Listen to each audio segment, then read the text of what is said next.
Transformer क्या होता है या ट्रांसफार्मर किसको कहा जाता है। बातें नहीं करें बेटा, बार बार वाले सीरियस हो जाए।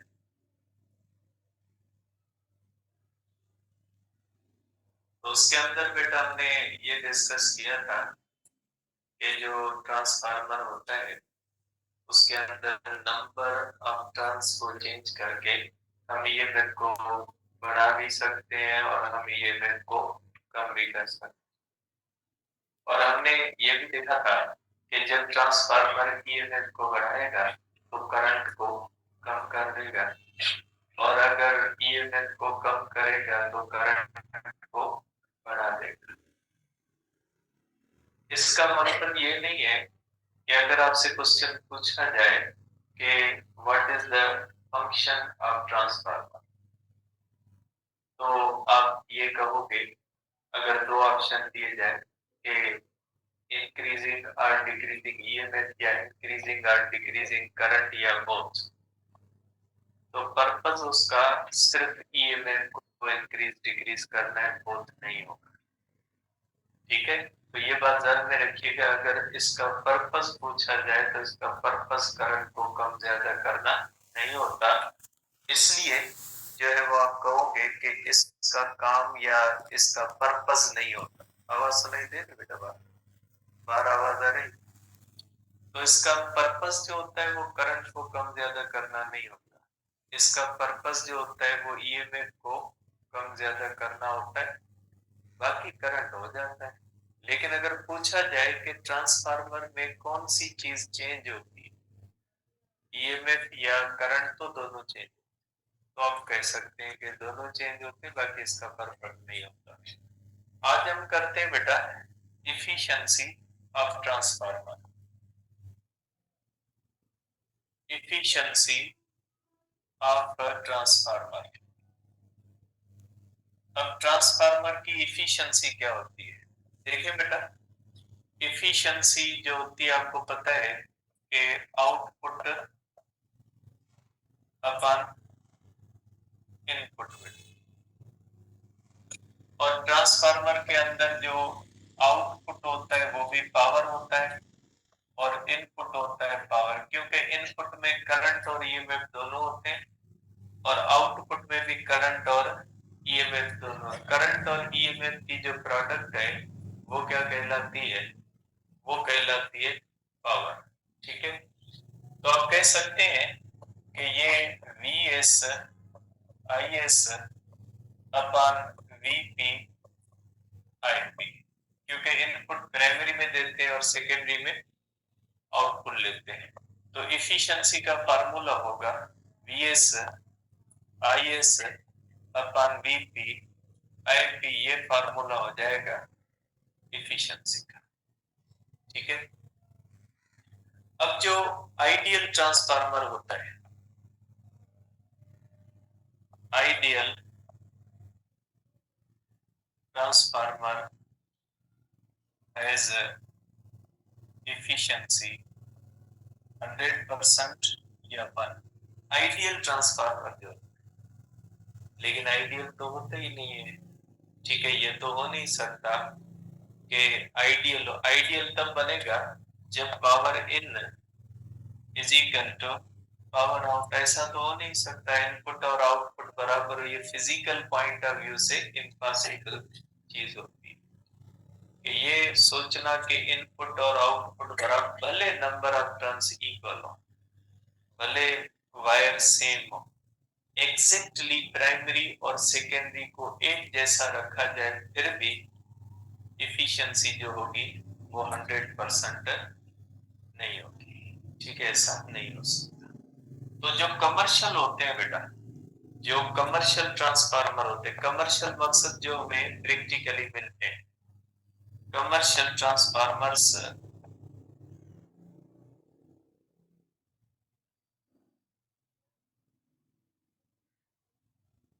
have efficiencies between 95% to 99%। जो अच्छे होते हैं उनकी ज्यादा होती है, लेकिन 95 से लेकर 99% जो है वो इफिशिएंसी होती है। अब इसके बाद जो हमारा नेक्स्ट मेटा टॉपिक है वो है sources of power loss in transformer. ये ट्रांसफार्मर में जो है वो पावर लॉस के सोर्सेज क्या है। 1 से 5% जो लॉस होता है, 1 से 5% जो लॉस होता है, कहते हैं ना एफिशिएंसी 95 से 99। इसका मकसद है कम से कम लॉस 1% है और ज्यादा से ज्यादा लॉस कौन सा है, 5% है। तो ये भी क्यों होता है, किस वजह से होता है, इसके पीछे कौन से रीजंस है। इसके पीछे जो पहला रीजन है, ठीक है, इसके पीछे जो पहला रीजन है वो होता है एडी करंट्स। एडी करंट्स बेटा। अब ये एडी करंट्स क्या होते हैं बेटा। एडी करंट का मकसद होता है, आपको पता है बेटा, कि ट्रांसफार्मर की जो है वो पिक्चर मैंने दिखाई थी आपको कल। अब देखता हूं मैं मेरे पास है या नहीं है। बहरहाल मैं यहाँ पे बना देता। सपोज करें ये कोर मटेरियल है बेटा। सपोज करें ये कोर मटेरियल है बेटा और इस कोर मटेरियल के ऊपर कॉइल्स को फोल्ड किया जाता है। ठीक है, इस तरह से कॉइल्स जो होती है कोर मटेरियल होता है बेटा। देखें, अगर इस तरह से एक प्राइमरी कॉइल होती है और दूसरी इस तरह से सेकेंडरी कॉइल होती है। प्राइमरी कॉइल को जब हम एसी देते हैं तो प्राइमरी कॉइल का जो फ्लक्स होता है, प्राइमरी कॉइल का जो फ्लक्स होता है बेटा, ये इस कोर मटेरियल से गुजर के सेकेंडरी तक जाता है। ठीक है, प्राइमरी का फ्लक्स इस कोर मटेरियल से गुजर के कहां पे जाता है, सेकेंडरी कॉइल के अंदर जाता है। अब आपको पता है प्राइमरी के अंदर करंट अपना डायरेक्शन चेंज करता है। पहले क्योंकि हम एसी देते हैं, पहले वो मैक्सिमम होता है, फिर जीरो होता है, फिर दूसरी साइड पे मैक्सिमम होता है, फिर क्या होता है, जीरो। तो आपको पता है कि ये प्राइमरी का फ्लक्स सेकेंडरी में जब चेंज होता है तो ये कहां से गुजरता है, ये जो है वो गुजरता है कोर मटेरियल से। ये कोर मटेरियल में भी चेंज हो। तो कोर मटेरियल भी किसका होता है बेटा, सॉफ्ट आयरन का होता है। तो सॉफ्ट आयरन कंडक्टर होता है और अगर कंडक्टर के अंदर फ्लक्स चेंज होगा तो उसमें भी ईएमएफ इंड्यूस हो जाएगी और उसमें भी करंट बन जाएगा। तो बेटा प्राइमरी का फ्लक्स दो जगहों पे करंट बनाता है। एक बनाता है सेकेंडरी में जिसको हम यूज करते हैं और दूसरा कहां पे बनाता है, कोर मटेरियल के अंदर। और कोर मटेरियल के अंदर जो करंट बनता है ना, उसको तो हम यूज नहीं करते। उस करंट को हम कहते हैं एडी करंट। क्योंकि हम यूज किस करंट को कहते करते हैं, सेकेंडरी वाला। तो current induced in the core of the transformer due to the change of flux is called eddy current. ठीक है, आप इसकी डेफिनेशन लिख सकते हो कि currents induced in the core of the solenoid due to the change of flux are called eddy currents. इनको हम क्या कहते हैं, एडी करंट्स कहते हैं। अब इनका इफेक्ट क्या होता है, देखें इनका इफेक्ट ये होता है कि ये करंट है, करंट में तो एनर्जी होती है। अब ये क्या करते हैं, जब इस कोर मटेरियल में फ्लो करते हैं ना, तो इस कोर मटेरियल में हीट पैदा करते हैं। क्योंकि कोर मटेरियल जो होती है वो भी सॉफ्ट आयरन की होती है और सॉफ्ट आयरन की जो मैंने कल आपको बताया था लेयर्स वाली होती है, उनके अंदर जो रेजिस्टेंस होती है ना, उस रेजिस्टेंस की वजह से एडी करंट अपनी एनर्जी लूज करते हैं in the form of heat, जिसका नतीजा ये निकलता है कि कोर मटेरियल जो होता है वो गर्म होता है। और कोर मटेरियल अगर गर्म होगा, इसका मकसद है कि प्राइमरी की एनर्जी का कुछ हिस्सा एडी करंट ने हीट की सूरत में लूज कर दिया। ये फुल जो है वो एनर्जी सेकेंडरी तक नहीं पहुंच पाएगी। तो ये रीजन है कि एडी करंट जो होता है ये एनर्जी के लॉस का सबब बनता है। अब इसकी रिमूवल कैसे की जाए, इसकी रिमूवल करने के लिए ये जो मैंने आपको बताया ना फ्रेम जो होता है लेयर्स का बनता है, ये लेयर्स का बनाया ही इसलिए जाता है क्योंकि लेयर के अंदर जो स्ट्रिप्स इस्तेमाल होती है ना, उनकी थिकनेस बहुत कम रखी जाती है, और थिकनेस कम रखेंगे तो उनकी रेजिस्टेंस क्या हो जाएगी, ज्यादा। रेजिस्टेंस जब ज्यादा होती है तो करंट क्या हो जाएगा, कम। तो ये स्ट्रिप्स जो है ना, ये स्ट्रिप्स पतली पतली स्ट्रिप्स मिला के कोर मटेरियल बनाने का मकसद ही ये होता है ताकि पतली पतली स्ट्रिप्स की एरिया कम हो, और एरिया कम हो तो रेजिस्टेंस कम हो, और रेजिस्टेंस बढ़े, और रेजिस्टेंस बढ़ने की वजह से उसमें एडी करंट जो है वो कम से कम बन सके। और इनके एक लेयर और दूसरे लेयर के दरमियान वार्निश क्यों दिया जाता है, इसलिए कि वार्निश तो इंसुलेटर है, उसमें तो एडी करंट बनेगा नहीं, लेकिन एक लेयर का एडी करंट दूसरे लेयर के साथ मिक्स नहीं हो पाएगा क्योंकि लेयर्स तो बहुत ज्यादा होते हैं। अगर छोटे छोटे करंट आपस में मिल गए तो एक बड़ा करंट बना लेंगे, और बड़ा करंट बनेगा तो रेजिस्टेंस तो लॉसेस जो होंगे वो क्या हो जाएंगे, ज्यादा। तो ये जो कोर को लेमिनेटेड बनाया जाता है, उस लेमिनेटेड बनाने का जो रीजन होता है वो यही होता है, ठीक है। तो आप कह सकते हैं कि इसके अंदर जो होता है, इसका इफेक्ट क्या होता है, इसका इफेक्ट जो होता है, इसका इफेक्ट जो होता है वो हीटिंग होता है, heating in core material. Core material के अंदर हीट पैदा करते हैं। इसकी रिमूवल कैसे की जाती है, ठीक है। कोर इज लेमिनेटेड, कोर को क्या किया जाता है, लेमिनेट बनाया जाता है। और जो दूसरा है बेटा, इसके अंदर हमारे पास दूसरा कौन सा दिया हुआ है,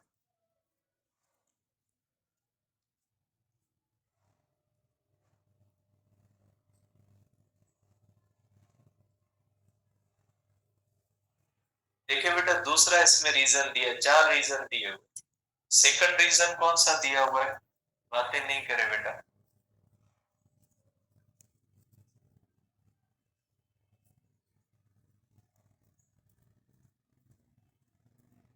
बेटा हिस्टैरिसीस लॉस होता है। अब ये हिस्टैरिसीस लॉस क्या होता है, देखिए आपको पता है बेटा कि ये जो एडी करंट बनता है ये किस वजह से बनता है, इंडक्शन की वजह से।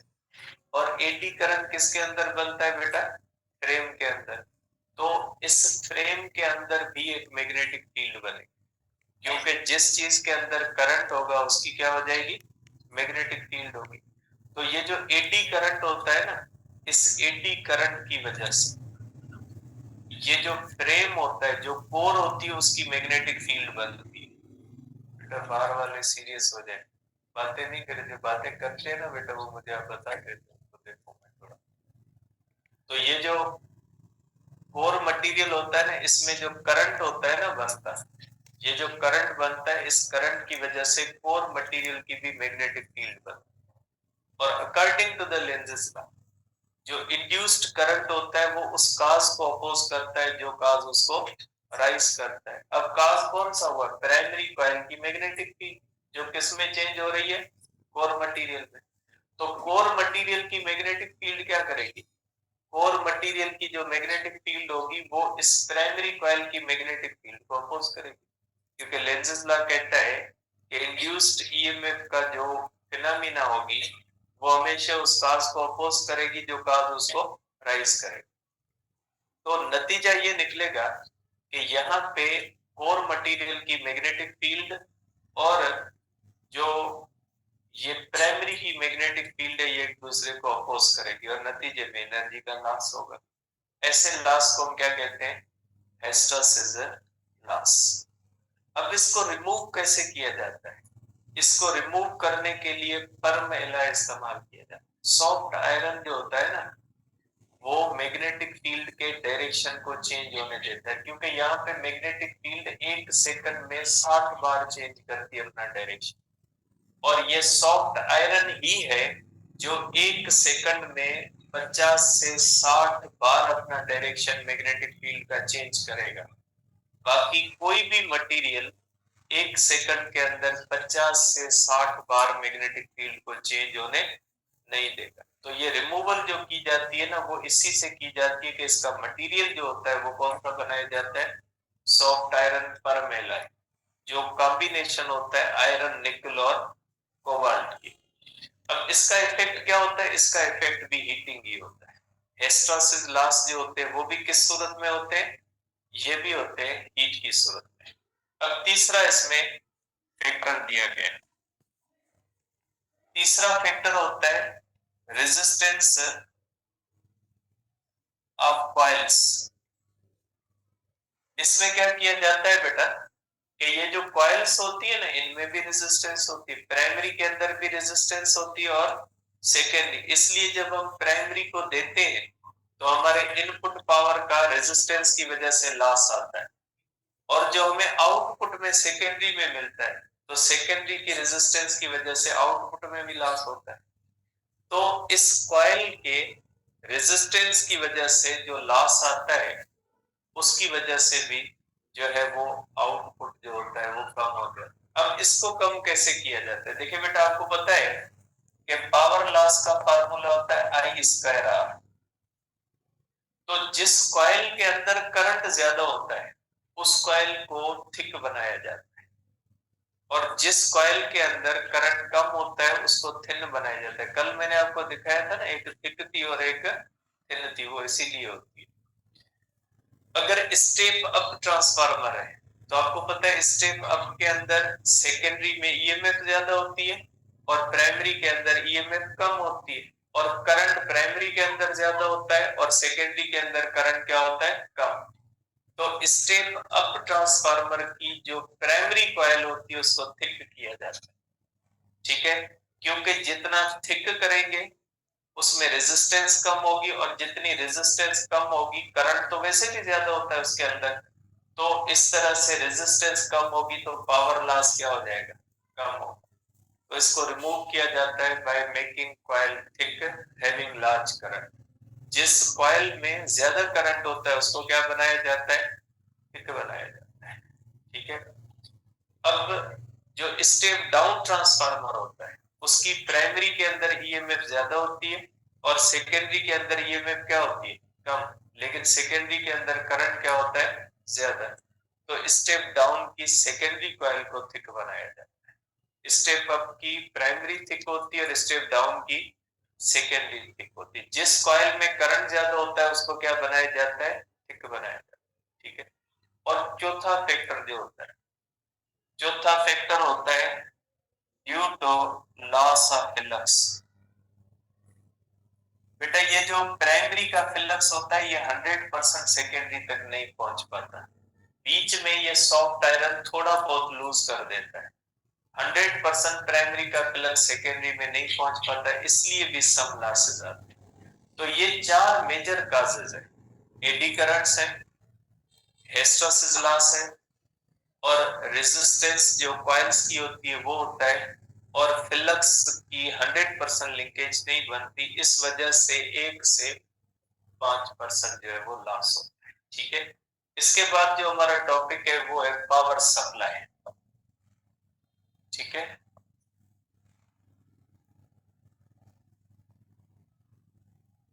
पावर सप्लाई बेटा, देखिए बेटा पावर का मकसद है ईएमएफ और करंट की प्रोडक्ट, और आपको पता है कि जो पावर होता है वो हमें दो सूरतों में मिलता है, एक डीसी की सूरत में मिलता है और दूसरा किसमें मिलता है, एसी की सूरत। जो लॉन्ग डिस्टेंस पावर डिस्ट्रीब्यूशन होती है, जैसे फॉर एग्जांपल सलामकोट के अंदर जो हमारे थर्मल जो पावर हाउसेज हैं वहां से बिजली बनती है, वो बिजली मुख्तलिफ लाइनों के थ्रू जाती है मटियारी ग्रिड स्टेशन, और मटियारी ग्रिड स्टेशन के ऊपर ये नेशनल ग्रिड के अंदर शामिल हो जाती है, क्योंकि जो मेन लाइन कराची से जाती है लाहौर, वो हमारी आप समझे कि एक मेन पूरे मुल्क की लाइन है जो कराची से लाहौर के दरमियान। जितनी भी बिजली मुल्क के अंदर बनती है, जहां कहीं पे भी बनती है, पहले उस लाइन में जाती है, उसके बाद डिस्ट्रीब्यूट होती है, ठीक है। तो ये जो मटियारी ग्रिड स्टेशन पे जाके ये ज्वाइन करती है नेशनल ग्रिड को, ठीक है ना। तो ये जो पावर सलामकोट से मटियारी तक भेजा जाता है, इसमें जो वायरों की लेंथ है ये 100 किलोमीटर है। ये कोई लंबी, कोई छोटी लाइनें तो नहीं होती। अगर वहां से डीसी करंट भेजा जाए इस्लामकोट से, सलामकोट से डीसी करंट को भेजा जाए तो वो मिट्टी भी क्रॉस नहीं करेगा, क्योंकि डीसी करंट में से बेचारे इलेक्ट्रॉन आएंगे वायरों से और रेजिस्टेंस को फेस करते आएंगे, रेजिस्टेंस की वजह से अपनी एनर्जी लूज कर देंगे। लेकिन एसी में क्या होता है, इलेक्ट्रॉन वाइब्रेट करते हैं, नेट डिस्प्लेसमेंट तय नहीं करते। तो लॉन्ग डिस्टेंस तक जो पावर भेजा जाता है वो एसी की सूरत में भेजा जाता है। तो लॉन्ग डिस्टेंस जो पावर डिस्ट्रीब्यूशन होती है वो एसी होती है। एसी की सूरत में होती है long distance, long distance power supply, ठीक है। ये हमेशा एसी में किया जाता है। और दूसरी बात, जो पावर स्टेशन होती है, पावर स्टेशन पे दो चीजें बनती है, करंट भी बनता है और ये भी बनती है। अब पावर स्टेशन पे क्या किया जाता है, आपको पता है जो लंबी लाइनें होती है ना, इसमें पावर होता है स्क्वायर आर। अब ये जो सलामकोट के अंदर ये जो बिजली के बनाने के जो पावर हाउसेज हैं, इनमें करंट भी बनता है और ये में भी बनती है। अगर ये ज्यादा करंट मटियारी की तरफ भेजेंगे तो मटियारी तक लाइन की लेंथ बहुत ज्यादा है, और लेंथ ज्यादा होने की वजह से रेजिस्टेंस ज्यादा होती है। और ज्यादा करंट अगर होगा तो ये फार्मूला कहता है कि मटियारी तक पहुंचते पहुंचते बहुत ज्यादा पावर लॉस हो जाएगा, क्योंकि आय जितना ज्यादा होगा पावर लॉस क्या होगा, क्योंकि रेजिस्टेंस तो ज्यादा होनी है। अब मटियारी को उठा के आप सलामकोट के साइड में तो नहीं कर सकते, डिस्टेंस तो है, नेचुरल है, उसको तो नहीं कम कर सकते, रेजिस्टेंस तो लाइन की नहीं कर सकते कम, ठीक है ना। वो तो है, लेंथ ऑफ द लाइन तो करनी पड़ेगी। तो मीन्स हम करंट को कम कर देते हैं। पावर स्टेशन पे हमेशा स्टेप अप ट्रांसफार्मर लगाया जाता है। पावर स्टेशन पे स्टेप अप ट्रांसफार्मर होता है, यहाँ पे स्टेप अप ट्रांसफार्मर होता है।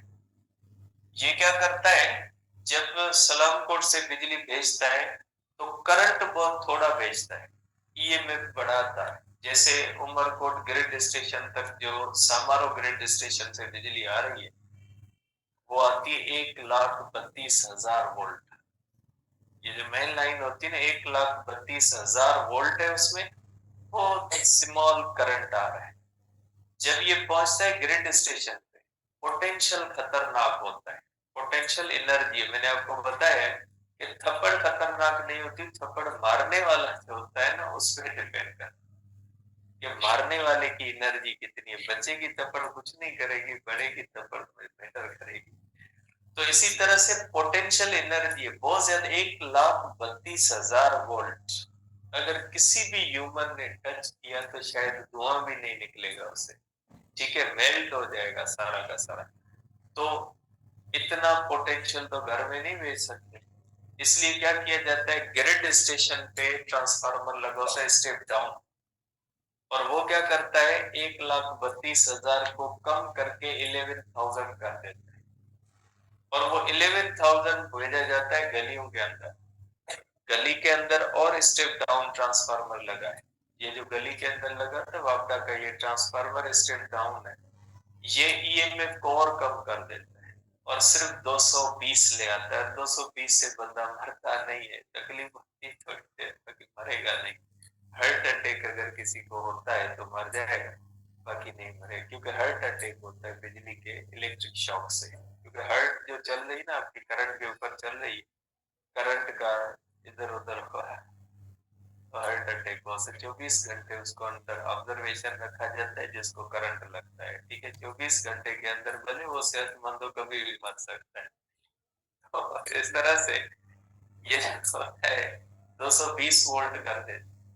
और घरों के अंदर स्टेबलाइजर है, मोबाइल चार्जर है, ये और स्टेप डाउन ट्रांसफार्मर, ये और इसको कम कर देते हैं, ठीक है। तो ये पावर डिस्ट्रीब्यूशन का रूल होता है कि लंबे डिस्टेंस तक एसी भेजा जाता है, पावर स्टेशन पे स्टेप अप ट्रांसफार्मर होता है, ग्रिड स्टेशन गली के अंदर और घरों के अंदर स्टेप डाउन ट्रांसफार्मर लगे, हाई ट्रांसफार्मर नहीं लगे होते हैं। ठीक है, तो इस तरह से ये पावर डिस्ट्रीब्यूशन की जाती है। अब आपका एसी जनरेटर रहता है, ये इंशाल्लाह कल मैं आपको करवाऊंगा। ठीक है, और उसके बाद फिर हम जो करेंगे वो चैप्टर 17 शुरू